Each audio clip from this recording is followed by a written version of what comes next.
So I said in an earlier video that I was going to do a quick video showing how to make homemade wads. So that's what we're going to do today. You're going to need a pot that you don't really care that much about. You're going to need some, I like to take a baking pan, line it with tin foil or something like that so it doesn't get all over the pan and ruin it and your wife doesn't hit you with it. You're also going to need some beeswax. I'm going to use beeswax and rendered beef tallow. If you can get some of the harder tallows, that's even better. Some people like to put paraffin in it to really harden it up. Instead of using paraffin today, I'm using about 6 ounces of rendered beef tallow and about 9 ounces of beeswax. So just to show you what that looks like, this is beeswax from our hives because it's just what I have kicking around. Yes, it looks a little dirty because it is. I just did a quick clean on it. This is rendered beef tallow. You can get that at some grocers. What you may have to do if you can't find it is you may have to buy what's called suet, which is just big chunks of fat from around the kidneys in the beefer, and you take it and you have to what's called render it down. That's melt the tallow out of the fat, the membrane, and then you will have, once it cools, you'll have this good clean white fat. And then, like I said, a pot you don't really care about, and felt. There's disagreements on the sizes. What I'm going to do here is I've just got 2 scrap pieces for a double thickness, and I'm going to lay them in there together and then pour all this mixture over it. So we're just going to kind of fit that in there in our lined pan, and then in our pot we're going to put our tallow and our wax, and we're going to melt all that together, and then we're going to pour it over this. So now we're over to the stove. We've put our tallow and our beeswax in there. You want to put this on the smallest burner so it fits the pot. You get the most even heat. You also want to make sure that you have a cover, a lid, something to put on this. You want to melt this at a very low temperature. You don't want this to catch fire. If it does, it's a very bad day. And if it does, you smother it out. I've just got a round bottom pan here in case. I'll smother it out. If you put water on this, you're going to have fiery wax and fat everywhere, and that's going to be a very bad day. So we don't want to do that. If you have a double boiler, that's probably the way to go. Don't have one right here, and I've got this old pot that I use for melting wax, so that's what we're going to do this in. Try not to make a mess.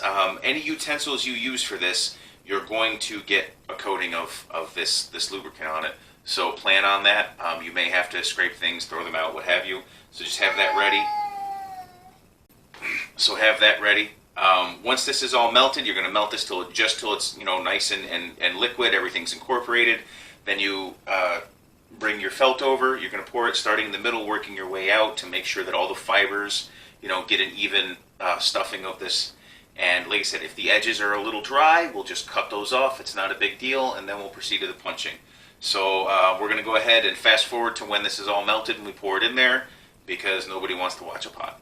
So our wax and our fat are all melted together. They're nice and incorporated, nice kind of ham gravy looking color. You will see there's some black chunks in there. That's because this is home rendered beeswax off of our hives, and I didn't clean it up that well. And like I said, I'm doing this more for demonstration purposes. I like to use paraffin in my wads because it's a little harder, but beeswax is a little better, and I have it. So we're going to go ahead and pour this right on after you turn off your burner first. Go ahead and pour this on. Okay. Just pour it all right in there. Okay. Should soak it all up. Okay. Don't set it back on the burner because you're going to have it on the bottom of your pot there. And then we're just going to kind of take and kind of move this around a little bit. Try and get all of it around.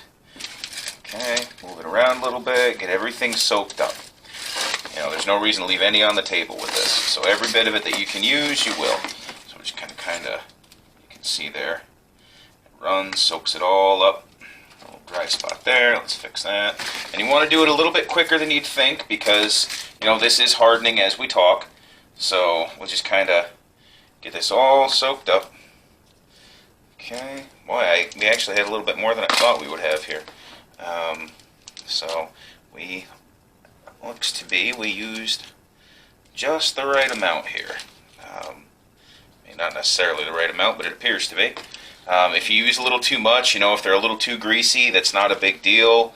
If they're a little too dry, that's a little bit different problem. But once again, still not the worst thing in the world. The important thing is to make sure that you've got some of this concoction in there to soften your fouling. Because that's really what this is going to do. It's going to take up room in your chamber. It's going to soften your fouling, and it's going to do good things for you. And it's going to, also make sure there's a little bit of gas seal in there. So you can see it's almost hardening as we're working. I probably should have worked this a little faster. But this is pretty good in here. So now that we've got it all in there and it's kind of starting to soak in and set, we just wait for it to cool. And then we're going to take our punch of whichever side we decide, be it 36 or 32 or 44 or I don't even know. And then we'll punch these out, and these will be our homemade wads with beeswax and beef tallow. So this is one of the recipes that I'm using. It's just equal, well, not necessarily equal parts because the tallow is so soft on this. But, you're going to use wax, tallow, and that's the basic recipe for making a wad. So thank you very much, and we'll see you next time.